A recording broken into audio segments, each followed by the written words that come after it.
Ultimately, I think Ja won pretty easily, but I appreciated the guests. Nelly and Ashanti on the same stage. I thought it was awkward, but they seemed to handle it well. I saw some stuff after the fact. Apparently, Ashanti's in a relationship. News to me. Apparently, news to Ja Rule and FatJoe, who are apparently friends of hers. So, yeah, it was an interesting night. I thought it was good for hip hop. I thought it was good for New York. I thought it was another notch. A while ago, I said I thought Verzuz was on its way out, and I was wrong.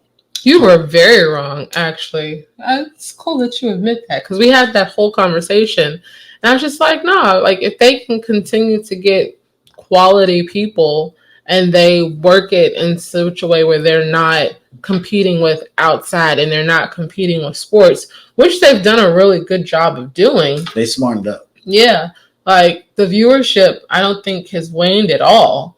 For real, for real. And then the people that they're choosing to come on or the people that are volunteering and coming on, like they have enough fanfare around them that it's still doing big numbers. Like you to watch it. Oh, I know, because I think we did figure out how to watch it for free on the Triller Fight app or whatever.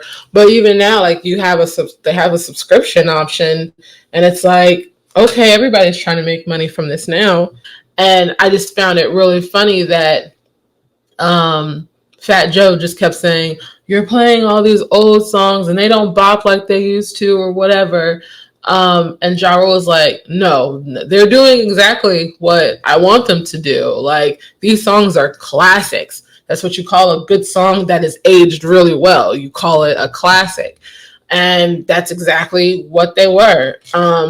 If he had just played all of his features with Ashanti, like he would have easily put him away. I did like Ja Rule's energy. Like he was real positive, upbeat. The trash talk back and forth was funny, but I think that's what we've come to expect, especially of rappers at versus battles. Like they're not so much of the whole kumbaya thing like the R&B singers do. It's more, I'm stepping on your neck and I intend on doing it the entire time.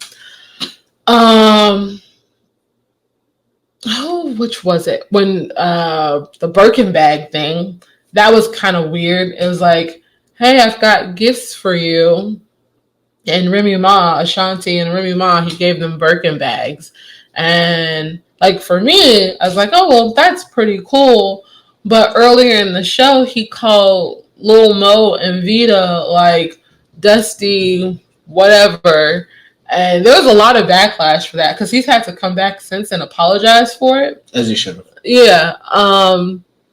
And I just didn't understand like where that came from, what that vibe was. But even when Remy was opening the box, like her face was like, what is this? And then she opened and she was just like, oh, a Birkin bag. I don't think I've ever seen Remy Ma with a Birkin bag either.